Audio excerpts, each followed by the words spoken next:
کھلی دلیل پر ہوں اور اس نے مجھے اپنے ہاتھ سے نبوت کی نعمت بخشی ہو، تو اگر میں اللہ کی نافرمانی کروں تو اس کے سامنے میری کون مدد کرے گا؟ تم تو کفر کی باتوں سے میرا نقصان ہی کرتے ہو۔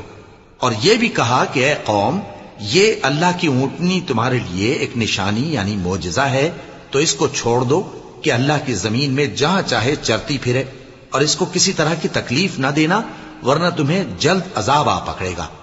مگر انہوں نے اس کو کاٹ ڈالا، تو صالح نے کہا کہ اپنے گھروں میں 3 دن اور فائدے اٹھا لو، یہ وعدہ ہے کہ جھوٹا نہ ہوگا۔